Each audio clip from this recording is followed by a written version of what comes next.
Good morning, brothers and sisters. Greetings in the precious name of our Lord and Savior, Jesus Christ. The last time my devotion was based on Psalm 23, verses 1 to 3, the good and faithful shepherd. Well, today I am going again to look at Psalm 23, from verses 3a to 6. Let's read the verses. He guides me in paths of righteousness for his name's sake. Even though I walk through the valley of the shadow of death, I will fear no evil. For you are with me. Your rod and your staff, they comfort me. You prepare a table before me in the presence of my enemies. You anoint my head with oil. My cup overflows. Surely goodness and mercy will follow me all the days of my life, and I will dwell in the house of the Lord forever. We see in the beginning of these verses that he guides me in paths of righteousness for his name's sake. Here we see two things. He guides us in righteous paths, and he does it for his name's sake. David goes on to say that as we go through life, God guides us as a good shepherd along paths of righteousness. For the sheep, of course, this means right or true paths, paths that are certain to lead to the place of rest and provision.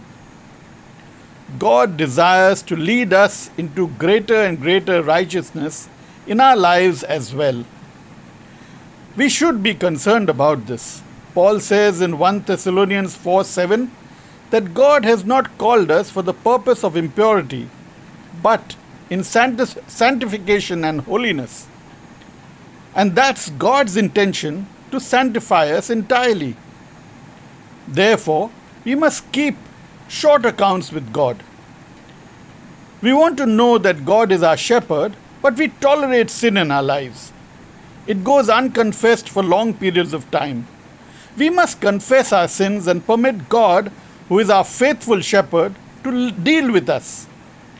John says that when we confess our sins, God is faithful to forgive and cleanse. But why does God lead and guide us? He does it for his own name's sake.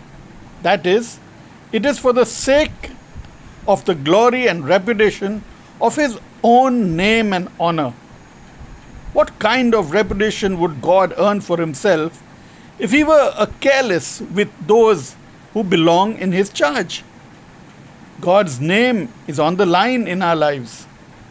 He wants to show the world that he is a faithful shepherd to provide for all our needs and guides us in righteous paths and a holy life.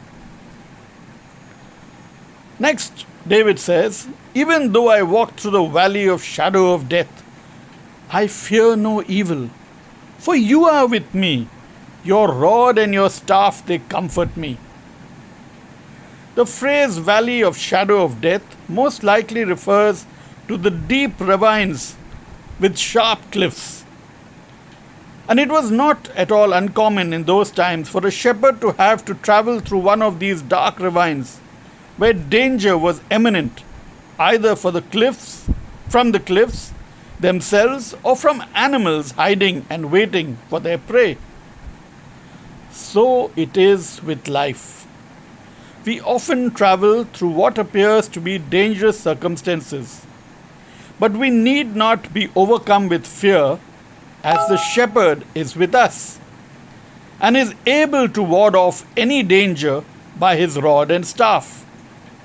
So God is powerful enough to protect us from danger. Nothing can separate us from Christ during those experiences. And he alone passes approval on what things are permitted to afflict us, and is really for our good and deeper knowledge of him. Some of us are going through some very difficult circumstances these days. We need to know that God has not abandoned us. He is not a hired hand, as it were. He is the faithful shepherd. He has only permitted what in His wisdom is ultimately good for us and will never allow permanent separation to come between us and Him. We can trust Him to protect us from everything that He does not desire in our life. Verse 5 says, "We prepare a table before me in the presence of my enemies. You anoint my head with oil, my cup overflows."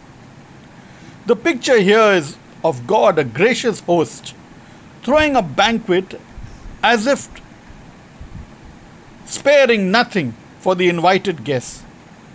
David says, "My cup overflows," which could either mean that the quality of the drink is absolutely superb or that the host has provided him with an abundance. Either way, the tremendous grace of God is evident in David's experience here. In fact, the implication in verse 5 is that this has been David's experience with Yahweh up to this point in his life. And he says it with confidence that such grace and fellowship with God will continue to follow him throughout his days.